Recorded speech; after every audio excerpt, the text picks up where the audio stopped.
पूजनी बाबा जी, पूजनी माता जी, भगवान भोलेनाथ के चरणों में मेरा कोटि कोटि प्रणाम। मैं सौरभ रमण, तंत्र लेवल 3 आप सभी का स्वागत करता हूं। तो आज की हमारी अगली कहानी है जो अपने पूजनी बाबा जी के जीवन की दूसरी घटना है। तो आज हम लोग दूसरी घटना के बारे में बात करते हैं और बहुत ही अच्छी ये घटना है और आप लोगों को विस्तार पूर्वक एक एक चीज़ बताते हैं। चलिए अपनी कहानी स्टार्ट करते हैं। उससे पहले अपने दरबार से, पूजनी बाबा माँ से, अपने गुरु जी से क्षमा मांगते हैं कि अगर मुझसे कोई भी भूल चूक हो जाए तो मुझे क्षमा करने की कृपा करें। तो चलिए अपनी कहानी स्टार्ट करते हैं। कल से खाए लगे हैं, यही हमारी कहानी का जो मेन सारांश है, यही है। तो हम लोग अपनी कहानी स्टार्ट करते हैं। ये दूसरी घटना है कि डॉक्टर संतोष भदौरिया जी कैसे हमारे पूजनी बाबा जी श्री राधा रमण जी से मिले और क्या हुआ। किसी संस्कारवश संतोष भदौरिया जी भी बालकाल से ही संत महात्माओं की तरफ आकर्षित होते रहे थे। अध्यात्म में ज़्यादा मन लगता था, लेकिन गांव समाज का माहौल ऐसा था कि उनकी मूल चाहत कहीं दबी ही रह जाती थी। यह शायद अध्यात्म में जाने का समय नहीं आया था, फिर भी झुकाव तो बना ही रहता था। इसी झुकाव के चलते अपने आप से कुछ कुछ प्रयोग करते रहते थे। कभी ध्यान करने लग जाते थे, कभी दूसरे व्रत। चूँकि कोई गुरु नहीं थे, इसलिए दिशा भी तय नहीं हुई थी। फिर भी स्वयं प्रयासों से कोई कमी नहीं आई। करीब 18 वर्ष की आयु में ही यह व्रत ले लिया कि वे जीवन भर अन्न ग्रहण नहीं करेंगे, केवल फल या वनस्पति ही खाकर जीवित रहेंगे। करीब 2 वर्ष हो गए थे। चूँकि जिसमें जैसी प्रवृत्ति होती है उसे वैसे ही लोग भी मिलते हैं और दिशा भी उसी प्रकार की तय होती है। उसी आधार पर एक पहचान, सम्मान का भी अलग स्थान बन जाता है। इसी आलोक में कानपुर के मित्र ब्रजेश अवस्थी ने उन्हें बताया कि हमारे एक गुरु हैं, श्री राधा रमण मिश्र जी, फतेहपुर के बरिगवा गांव में रहते हैं। बहुत पहुँचे हुए संत हैं, त्रिकालदर्शी हैं, जो बोल देते हैं वही हो जाता है। मतलब खूब प्रशंसा की मिश्र जी की। भदौरिया जी के मन में उनसे मिलने की तीव्र उत्कंठा हो गई। फिर अगले ही दिन वे मिलने चले गए। हल्की सर्दी का मौसम था, दुर्गा अष्टमी का दिन था। मौसम सुहाना था, मन भी खुश था। उनके गांव पहुंच गए। घर पहुंचे, मिश्र जी अपने कच्चे मकान की छत पर तख्त पर आंखें बंद करके बैठे थे। 2-4 लोग वहां बैठे थे, दाएं बाएं सब शांत थे। ब्रजेश अवस्थी व भदौरिया जी ने जाकर दंडवत प्रणाम किया और बैठ गए। मिश्र जी ने आंखें ही नहीं खोली। कुछ देर बाद ब्रजेश अवस्थी ने बताया कि ये उनके परम मित्र भदौरिया जी हैं, कानपुर के रहने वाले हैं और बड़े ही भक्ति भाव वाले हैं। जीवन भर अन्न न खाने का व्रत ले रखा है। आपके दर्शन के लिए आए हैं। मिश्र जी पहले की ही भांति आंखें बंद किए बैठे रहे, जैसे कुछ सुना ही नहीं, कुछ भी नोटिस नहीं लिया, केवल शांत बैठे रहे। अवस्थी जी को ये अच्छा नहीं लग रहा था कि मिश्र जी इतनी अनदेखी क्यों कर रहे हैं। भदौरिया जी से तो नजरें ही नहीं मिला पा रहे थे। 4-5 मिनट बाद अवस्थी जी फिर उठे और मिश्र जी को कान के समीप गए और उन्हें लगा कि उम्र के चलते मिश्र जी कुछ कम सुनने लगे हैं। हो सकता है उन्हें आने का पता ही ना चला हो या फिर सुना ही ना हो। फिर थोड़ा जोर से बोले कि हमारे मित्र हैं भदौरिया जी, भक्ति भाव वाले हैं, आपका आशीर्वाद लेने आए हैं।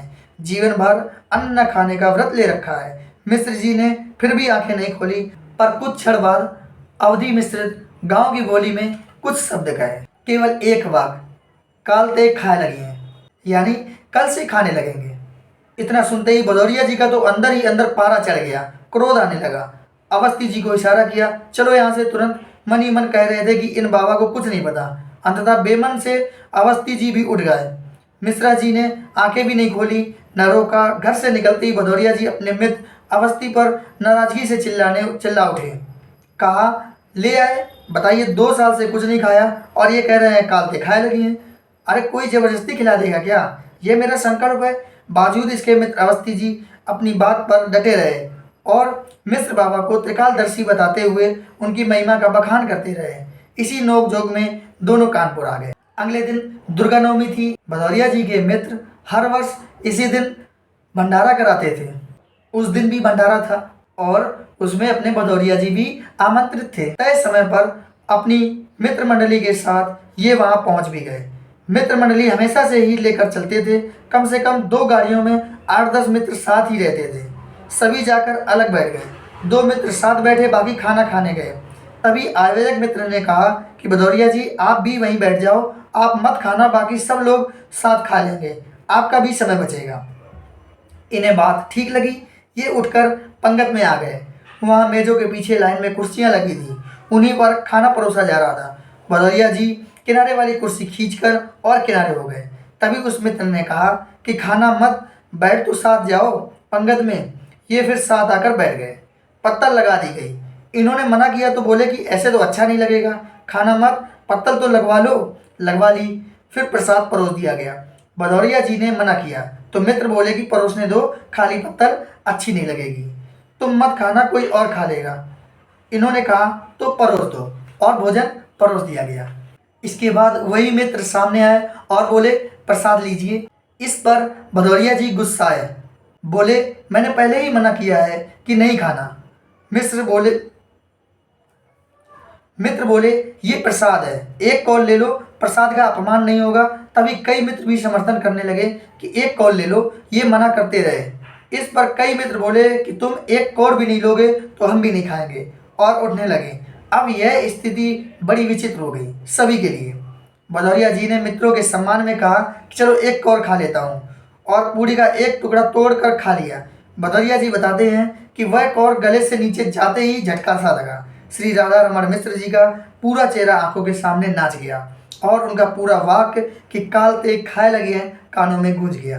बस उसके बाद तो बेचैनी बढ़ गई। जीवन भर अन्न ग्रहण न करने का संकल्प जरा सी बात में धराशायी हो जाएगा, सोचा भी नहीं था।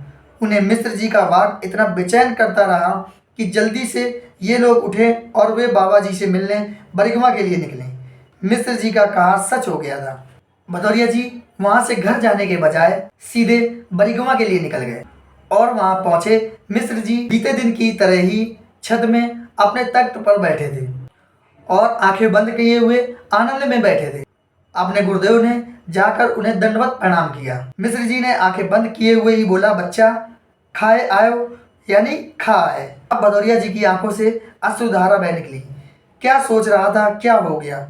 मिश्र जी ने उन्हें गले लगा लिया, फिर कहा कि देखो, शरीर 5 प्रकार के कोष से मिलकर बना है, इसमें एक अन्नमय कोष भी है, इसलिए खाना नहीं त्यागना, जितनी शरीर को जरूरत है उतना ही खाएं, न कम न ज़्यादा। इस घटना के बाद श्री संतोष भदौरिया जी ने श्री राधा रमण मिश्र जी को अपना गुरु बना लिया, और तभी से इनकी सेवा में लग गए। तो आज की हमारी आपको कैसी लगी है? आपको उम्मीद है कि बहुत अच्छा लगा होगा। तो अगर आपको वीडियो अच्छा लगा हो तो हमारे वीडियो को लाइक जरूर करें, चैनल को सब्सक्राइब जरूर करें, और ऐसे ही जो अपने पूजनी बाबा माँ, अपने गुरु जी के बारे में जो भी कहानियाँ, जो भी उनका जीवन परिचय है, सारा आप लोगों के लिए दर्शाता रहूँगा। तो आप लोग जरूर हमारे चैनल के साथ जुड़े रहें। अब हम लोग मिलते हैं अगले वीडियो में, और मैं दरबार से अपनी वाणी के लिए, अपने शब्दों के लिए क्षमा याचना करता हूँ कि अगर मेरी कहीं से भी कोई गलती हो गई हो तो पूजनी बाबा माँ, भगवान भोलेनाथ, मेरे गुरुदेव मुझे क्षमा करने की कृपा करें। तो सभी से मिलते हैं अगले वीडियो में। जय बाबा की, हरि हर।